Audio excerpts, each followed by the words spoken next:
आइले दुआरिया हंस पे होई के सवार बिना वाली डीजे हंस पे होई के सवार बिना वाली हंस पे होई के सवार बिना वाली present by SK studio Bhavani. आजा है बिना वाली हंस पे सवारी सेवा का करेला गोहारी है सेवा का करेला गोहारी माई सुनतनी अंगनानी पहले बानी गला सजैनी पूजा के कैनी तैयारी है पंडित बोलैले बानी दिया न जलैले बानी अर्जी करेले कल जोर है बिना वाली आई तू अंगनावा हंस पे होई के सवार है बिना वाली आई तू अंगनावा बेटा वाला गावता गोहार है बिना वाली आई तू अंगनावा डीजे अमित तिवारी आई तू अंगनावा हंस पे होई के सवार है बिना वाली आई तू अंगनावा हंस पे होई के सवार है बिना वाली आई तू अंगनावा हंस पे होई के सवार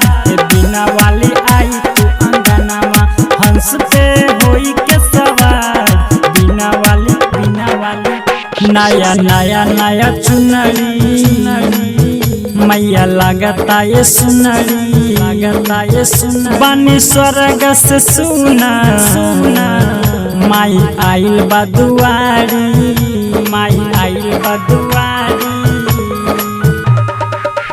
नया नया नया चुनरी मैया लगता ये सुनरी बानी स्वर्ग से सुना माई आइल बदुआरी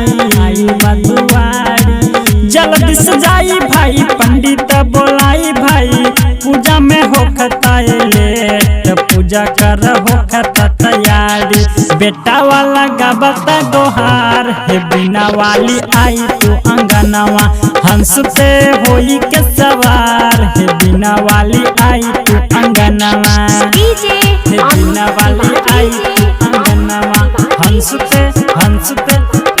पे होई के सवार है बिना वाली आई तू अंगनावा present by SK studio Bhavani. Bipin गईले बजरिया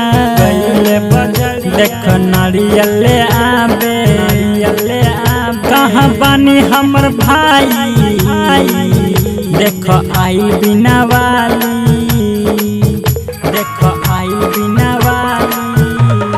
हाँ सूरज गईले बजरिया देख नारियले आबे कहाँ बानी हमर भाई